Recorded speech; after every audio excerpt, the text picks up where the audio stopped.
Dear friends, in this session, we'll be discussing on the components of a business plan, which we had started in our previous session of 39.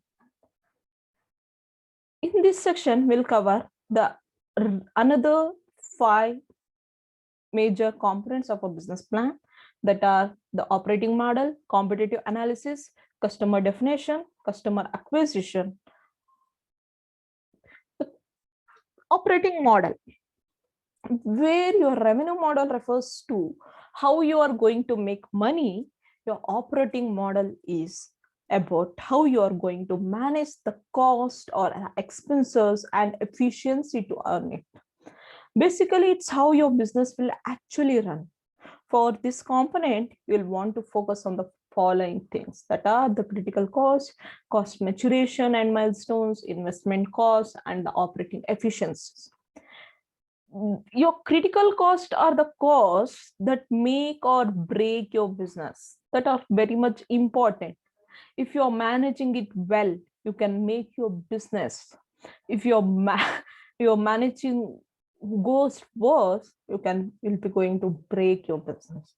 So it is very much important to properly manage your critical, that are major costs which are important to your business operations. Next, cost maturations and milestones. Often your critical costs mature over time, growing or shrinking. For example, it might only cost you 10,000 rupees to acquire your first 1,000 users for your business, but rupees 20,000 to acquire the next 10,000 users.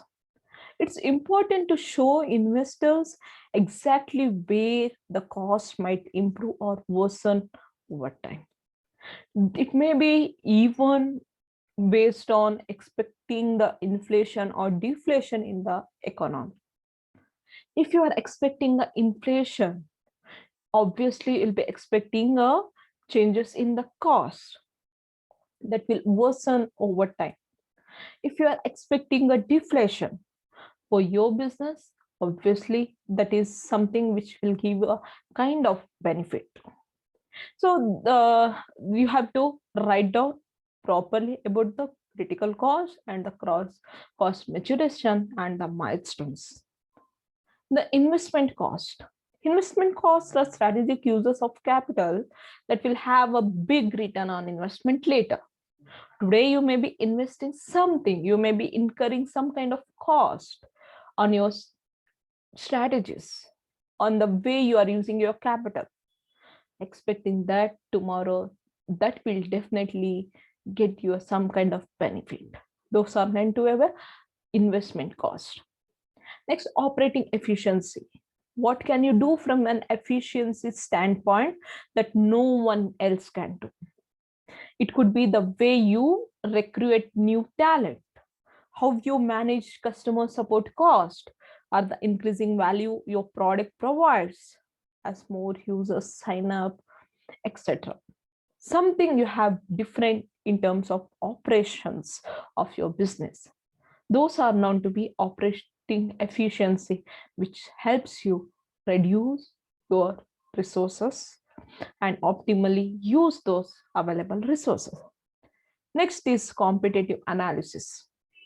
Now that you have introduced readers to your industry and your product, it is also important that you introduce the readers about your competitors. It is not like you don't have a competitors in a market or you don't want to mention about them, because it would be a negative aspect also, but it will be wrong if you do not mention, because when you mention about the competitors, even you will get to know who are all available in a market.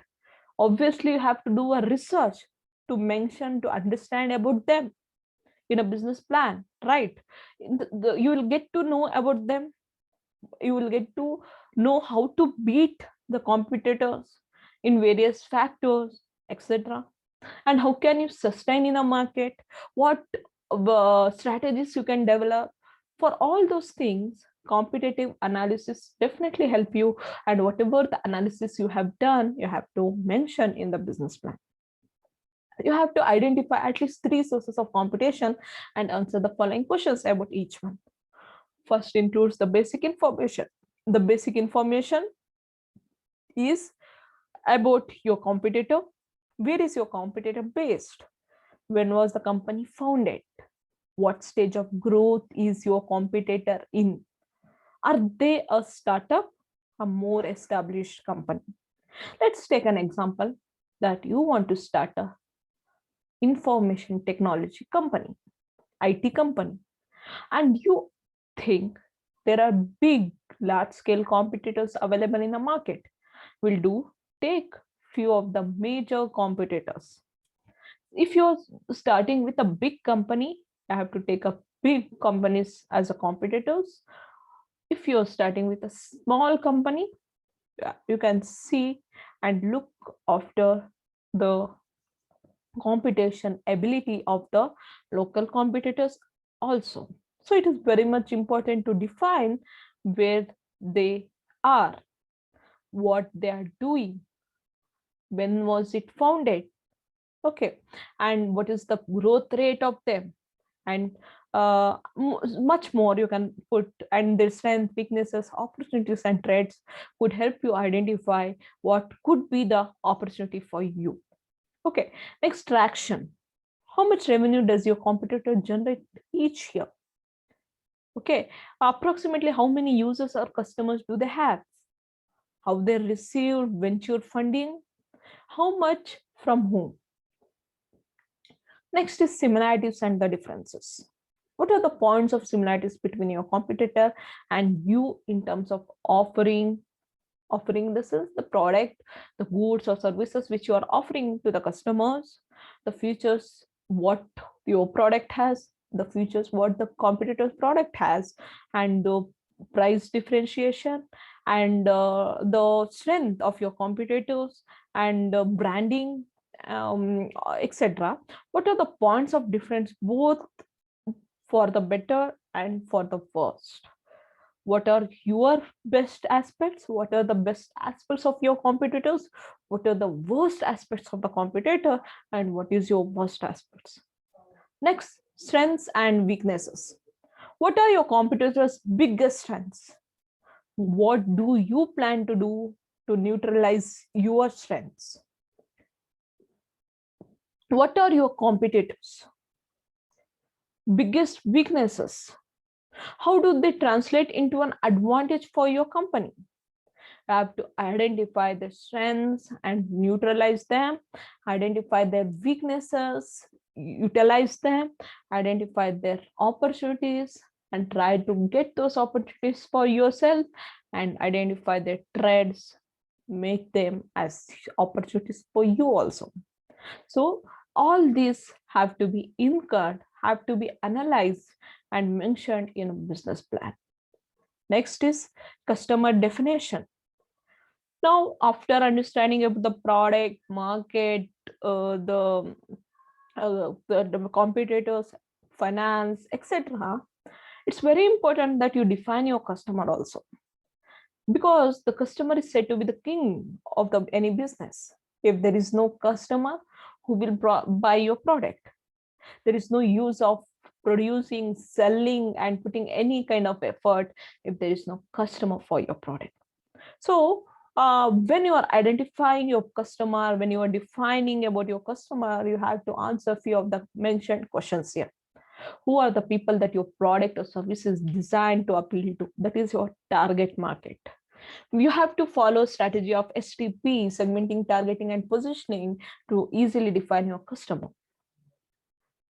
Then you will understand that whom you are targeting to. That could be a particular age, particular gender, and the particular social status people, or particular designation people, or some sort of things you have to define about your customer. What do you know about customer in this demographic? Demography is all about the demographic factors of the people, that are like their age, the income level, the gender, and the social status, the qualification, etc. are the demographic features of people. So all those things, geographical locations also you can consider and know about your customers and mention there. And does your target audience skew more male or more female? Whom are you targeting? More of your male, or more of the male, or the more of female? What age range do you target customers fall in? Like if you are offering any child product, obviously you will target the children below the age of 5 years or 6 years or up to the age of 13 years, like that. Or if you are targeting with some applications, like nowadays assume that you are developing a gaming application like PUBG or something, who will be your target people? Obviously the students, the people of young age, like 13 to 25, 30 years, right? Those people could be your target market, and you'll definitely try to attract them through the different strategies, different features of your product. Next, where do your target customers live? Are they mostly city dwellers or suburbanities? Where do they live? City dwellers, if they are living in urban cities, or suburbanities. You have to identify to see the trends, patterns, identify the taste preferences of the individual target customers. How much money do they make? That is income level of the people. Income level defines the status and the standard of living of the people, and how much they want to spend, and whether they really want to spend or not, they want to buy the product or not. All those things is defined most of the times on the basis of the money they are making or earning. So it is very important to define that aspect also. Do they have any particular priorities or concerns when it comes to the product or services they buy? Like nowadays we have some kind of priorities or concerns about buying any product, like mobile phones. We make sure that the mobile phone should have some of the features, minimum features, and sorry, more of the good features and a minimum cost. Like we'll be having some particular priorities and concerns about the cost, the benefits, and the features, everything. In the same way, when as a businessman you are targeting some audience, you have to identify as much as details, get and prepare a proper business plan based on that provided gain information. Next is customer acquisition. Now, after knowing about the customer, defining the customer and understanding everything about the customer, and putting the details of customer in a business plan, you also have to add the details of customer acquisition in a business plan. The acquisition could be done by channels, right? Which channel will you use to acquire your customer? By direct sales, online acquisitions, through paid ads, organics, SEOs, social networking sites like Facebook, WhatsApp, or somewhere. And keep on sending an advertisements or posting something relating to your business, or sending an emails. Right? There is frequently we keep on receiving some kind of emails to our email IDs from any businesses. They try to acquire us, right? Offline acquisitions like newspaper, TV, radio, direct mails, channel partners like retailers or the resellers, or through word of mouth or affiliates. All those channels you have to define through which you are going to acquire, attract your customer, okay, and influence them to come and buy your product. Next, channel cost assumption.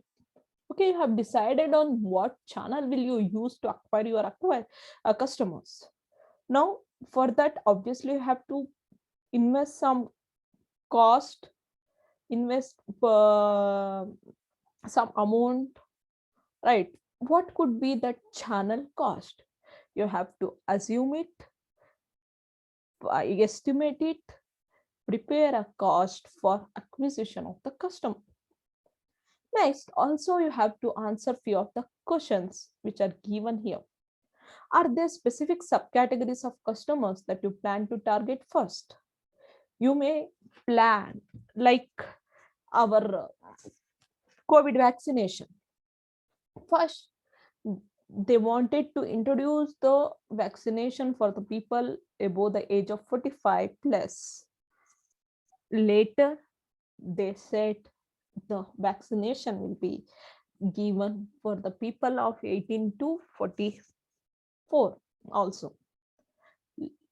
After that, they may come up saying that the children from the age of 6 to 18 can also get the vaccination. It is how a subcategories can be created based on targets of the customers. Next, will you introduce your product in certain key geographical locations? Are you specifically wanting to introduce your product in only certain geographical locations like Bangalore or only in Karnataka or like that?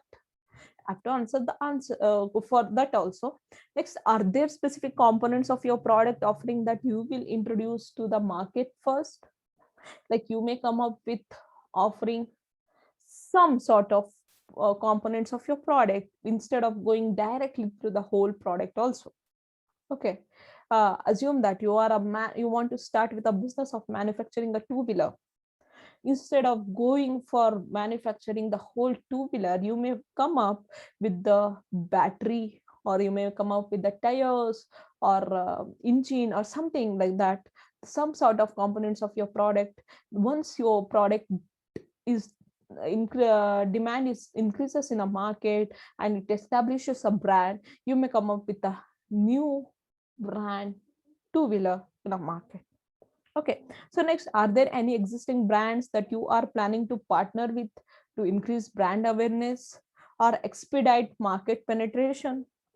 If you have any kind of ideas to merge with any brands, you might have seen that it is difficult for any organization which are going for a business newly into the market and without a brand, and people will not easily accept the new brands. That's why most of the companies take help of the big branded companies like ITC, HUL. They are the distributors. They are the distributors. When those companies distribute the products under their brand, the customers start acquiring, the customers start buying the product. So that is how it happens. If you have any such kind of ideas, you can present answer for this question, and also have to include the cost you are going to incur when you are branding, you are partnering with any other brands. Next, the traction. Traction is like many investors see hundreds of deals every day, right?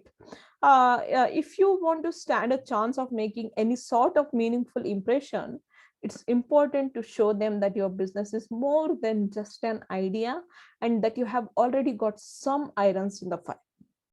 Traction is a huge part of making that case. When investors sees that founders are already good, they have done a great research about the product, and they're ready for the future actions, they are tracking what is going on in the market. Okay, they think to themselves, wow, look at everything they have already accomplished, right? If they can do that much by themselves, just think what they can do with my money behind them. Later they will think of investing in your business. So here are some of the categories of fractions that can help you emphasize your business in gaining a momentum. That is product development. Where are you in the product development process? Do you have a working prototype? Is your product already in the market and gaining the customer? The meaning of product development is that introducing a new product into an existing market. You can do launch a new product with a new innovative feature, that is prototype, by doing kind of research and development, or modify the product which is already existing in the market, and the people may start buying it also.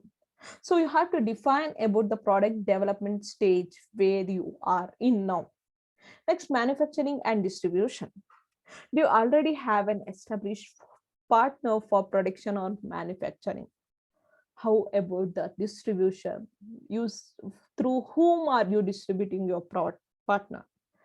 Tell them, tell and explain more about the relationship between the manufacturer or the distributor of your product, if exist. Next, early customers and the revenues. Do you have any existing customers? If so, how many? And how fast is your customer base growing? Have you started generating revenue? If so, how much?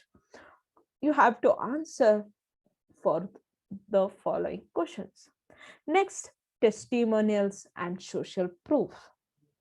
Do you have any client reviews or comments that can illustrate positive customer response to your product? Has your product been reviewed by any industry experts? Do you have any high profile customers like celebrities or industry experts? If it's B2C product, well-known brands. If it's a B2B product. So there are some products like Kalyan Jewelry, where our celebrities gives an advertisement. By seeing that, we trust that those product is brought by such a big celebrities, and we can also buy it. In the same way, if for your business, if you have big celebrities or some big people who are the customers, you can specify about about them under this point. Next, partnership. Have you secured partnership with any established or notable companies or brands? Like if you are a educator, you can get into or partner with the Byju's business, that is a notable and obviously a big brand, right? In the same way, you can partner with some other. If you are producing a product, you can partner with Flipkart, Amazon. You might have seen that the SBI, HDFC, ICICI, HSBC, all these banks get partnered with the great renowned brands. And Yes Bank, which was partnered with the PhonePe. Like this, they get partnered with the renowned brands to establish their existence. In the same way, you also, if you have any kind of partnership with the great brands, you can mention that, specifying and making the reader to know that this could be a great advantage for your business in future. Next, intellectual property. Do you have any patents for the technologies or ideas behind your company? Is your company name trademarked? Everything, registration, things, copyrights, anything relating to a company, you can mention under your intellectual property. Next, press mentions. Has your company been featured by any media outlets? If yes, which ones? All those things, anything positive reviews or publicity given by the medias would be mentioned under the press mentions in under traction of your business plan. Till in this session, we have covered the 5 components of the business plan. The remaining 3 will be discussed in the upcoming session. Thank you.